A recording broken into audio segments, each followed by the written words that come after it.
Paano ko sabihin ko sa iyo merong mga bumabagsak sa final interview kapag nag-a-apply sa call center? Dahil hindi mo alam kung kailan ka tatanungin ng mga out-of-the-box questions, ng mga situational interview questions, at ng mga behavioral interview questions. Welcome back to my channel. This is Kuya Renny Boy. For today's video, i-make sure natin na makakapasa ka sa final interview mo. 2024 na, dapat updated ka sa mga application process, sa mga evaluation process na nagaganap sa BPO para at least tumaas yung chance mo na makuha yung job offer na inasa mo. This is Kuya Renny Boy with 8 years BPO experience at libo-libo na po ang natulungan natin na makapasa sa BPO. Kaya kung bago ka lang dito sa channel ko at gusto mo na mga ganitong uri ng content, don't forget to like this video at i-click yung subscribe button at yung notification bell para updated ka pa sa mga paparating kong video. Make sure na matapos mo tong video na to dahil meron akong i-reveal mamaya na work from home company na nagpo-provide ng libreng laptop para sa mga makakapasa. At bago ko itong umpisahan, shoutout din sa nanalo ng 500 Gcash na nakaraang video ko. Kung gusto mo rin manalo, comment sa baba kung gaano kapogi si Kuya Renny Boy. Without further ado, let's get started. Thank you for calling customer service.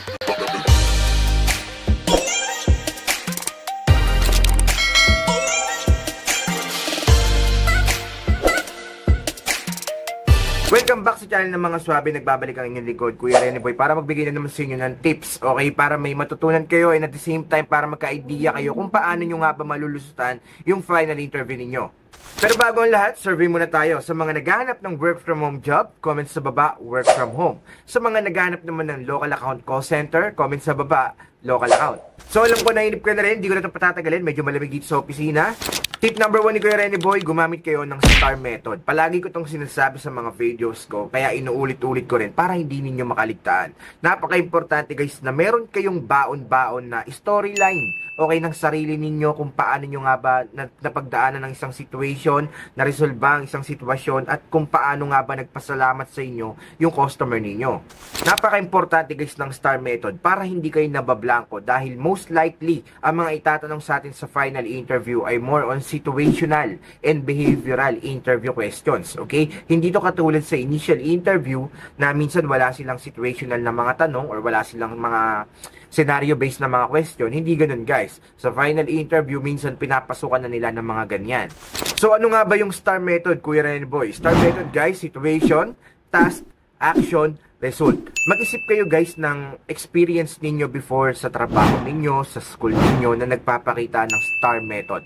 Okay, using STAR method. Kailangan mag-isip kayo ng situation, ano nga ba yung nangyari nung time na yon, parang hardship, struggle, challenging situation, yun po yung iisipin ninyo. And then task, ano yung task na ginawa ninyo para i-resolve yung issue, yung problema. And then action, letter A. Ano ba yung mga inaction ninyo? Ano ba yung mga tools na ginamit ninyo? Ano ba yung mga ways, mga resources na ginamit ninyo para ma-resolve yung issue? And then R, result. Ito yung pinaka-importante. Dapat yung customer ninyo nagpasalamat sa inyo, na-satisfy yung customer ninyo dun sa resulta. Alam nyo yun, talagang i-recommend pa yung services na nagawa mo. Hindi kanya makakalimutan dahil na-resolve mo yung problema niya. So yun po yung tinatawag ni Kuya Renny Boy na STAR method. Na kapag tinanong kayo ng interviewer na isang scenario-based, situational, kailangan meron agad kayong baon-baonan, parang hindi naman sobrang kabisado, yung at least meron na kayong pag-uugutan na storyline, na kwento, ito yung nangyari sa akin, ito yung ginawa ko, at na-resolve ko yung issue. Kapag meron kayong mga nakareding ganyan guys, hindi kayo mabubulol-bulol at mababawasan yung utal-utal ninyo during your interview. Tip number 2 ni Kuya Renny Boy, out of the box question. Kailangan mag-aral kayo guys ng mga interview questions na medyo tricky. Okay, kasi dito nila sinasama yan sa final interview kadalasan. Pero syempre, iiwasan pa rin natin mag-Tagalog. Pag kinabahan tayo sa out of the box question, wag naman po tayo magtatagalog kasi red flag po yan. Tatandaan nyo guys, kapag tinatanong kayo ng mga out of the box question, huwag kayo matataranta. Okay, talagang ini-evaluate lang kayo ng interviewer. Chine-check lang dito yung ability natin to think fast, ability to compute fast, ability to think critically, ability to decide. Okay? So, yun po yung chine-check sa mga out-of-the-box question. Kaya wag po kayong matataranta. Minsan, parang mapapansin mo yung mga tanong lang dyan is more on common sense lang talaga, no? Pero, medyo ginagawa kasi natin komplikado. Iniisip pa natin ng malalim, Tapos yun, doon tayo mabubulol-bulol, doon tayo mental block. So as long as relevant yung mga sagot ninyo, as long as medyo pasok naman doon sa tanong ni interviewer, pwede na po yan. Huwag yun na masyadong pahabain, huwag po kayo masyadong kakabahan. Isa rin sa tinitignan ng mga interviewer kung bakit sila nagtothrow ng mga out-of-the-box question is yung ability natin to overcome rejection. Okay, kung mapapansin niyo, mahilig sila magpabenta. Sell me this pen, sell me this jacket, sell me this computer. Okay? Tapos ang ginagawa nila, nire-reject nila ng nire-reject. Okay? So, tinitignan dito na interviewer kung hanggang saan ba tayo. Kung hanggang saan natin kayang i-overcome yung rejection. Kahit na nire-reject tayo ng customer, dapat patuloy nating panindigan yung product na binibenta natin. Kailangan i-push natin na kailangan bilihin mo to dahil napaka-importante nito, something ganyan, something ganito. Kailangan i-explain mo na maigi hanggang sa ma-convince mo yung interviewer na ma-purchase or mabili yung product na binibenta mo. Kasi pinaka-tip lang talaga ni Kuya Renny Boy dyan, guys. Sumuko, talo. Okay, kailangan hindi ka mauubusan ng ideas, kailangan hindi ka mauubusan ng concept, kailangan palagi kang merong reason para mabenta yung product na yan dun sa customer. Huwag kang susuko kasi kapag sinukuha mo yung pagbebenta, wala na. Yun na yun. Finish na yun. Kumbaga, mas mababa yung chance mo na makapasa sa pag-a-apply kapag ganun. So, ulitin ko lang guys. Tip number 1 ni Kuya Renny Boy, gumamit kayo ng STAR method. Pangalawa naman, kailangan makapag-practice tayo about sa mga out-of-the-box questions. Kung wala pa kayo or kung wala pa kayong idea sa pagsagot sa mga ganyan guys, napakarami kong sample, interview question with sample answer, I link it up there. Makakatulong sa inyo yan. Puro mga out-of-the-box question yan na talagang makakatulong sa inyo. Last but not the least, tip number 3 ni Kuya Renny Boy, mag-practice kayo ng basic call flow.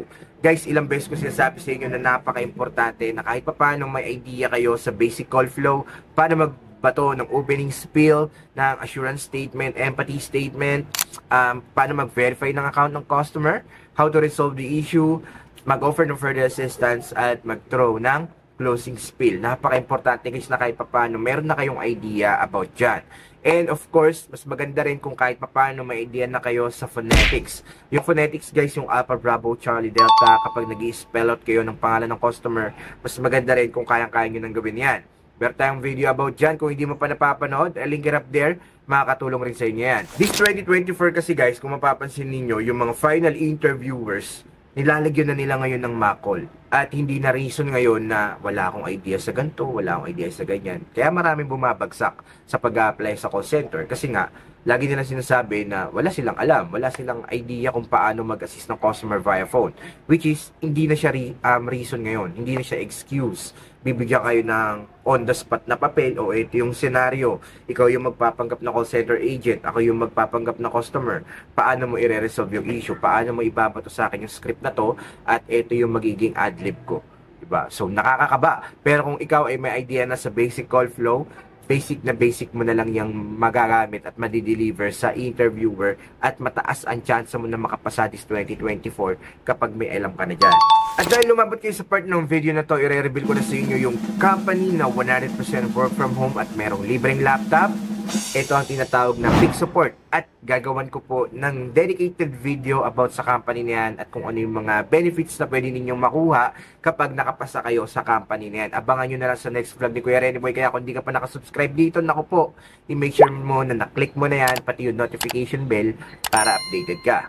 So that's it for today's video guys. Hopefully makapag-follow rin kayo sa ibang social media accounts ko like Facebook and TikTok. Kapag naka-follow kayo dyan guys, magiging updated din po kayo sa mga tips na ina-upload palagi ni Kuya Renny Boy, ang mga work from home opportunities. And announcement rin pala guys, available na po pala yung Ultimate Online Course 2.0 ni Kuya Renny Boy. Nandito po yung Social Media Management 101 na nakatulong sa akin para maging social media manager and I'm now earning $1,200 per month. Kaya kung ako sa inyo guys, i-avail nyo na yan. Dahil sa website, 1,499 po yan. Pero kapag kinlik nyo yung link dyan sa baba, ma-avail nyo yan for only 399 pesos. Kompleto sa recados na yan. May pang virtual assistant, Google Ads, FB Ads, at marami pang iba. I-click nyo na lang yung link dyan sa baba. And before we end this video, shoutout and congratulations din sa lahat ng graduates sa Bowmains Academy Batch 34. Sa mga gustong umabot sa batch 35, pwede pa po. Libo-libo na nakapasa sa call center dahil sa 1-month call center training natin na online lang, kaya kahit nasa bahay ka lang, pwede ka pang matuto, okay? For only 999 pesos guys, grabe, ang dami na rin natin na pauwing OFW, for good na sila, call center agent na sila, nagti-thank you for calling na sila, and hopefully, kayo na yung susunod. Magkakaroon ka ng electronic certificate, mabuboost yung confidence mo, magkakaroon ka ng idea about fundamentals, may mga mock call, may mga chat interviews, basta napakarami na pwede ninyong matutunan dito sa Beaumais Academy. Aside sa e-certificate na makukuha ninyo, meron pang job assistance guarantee. Kaya na pa inaantay nyo guys sa lahat ng gustong umabot sa batch 35. Comment sa baba ng #scholar at i-PM nyo sa Facebook page ko, Kuya Rene Boy Official. Kita-kits po sa batch 35. Shoutout sa lahat na nagpap-shoutout dyan. God bless us all.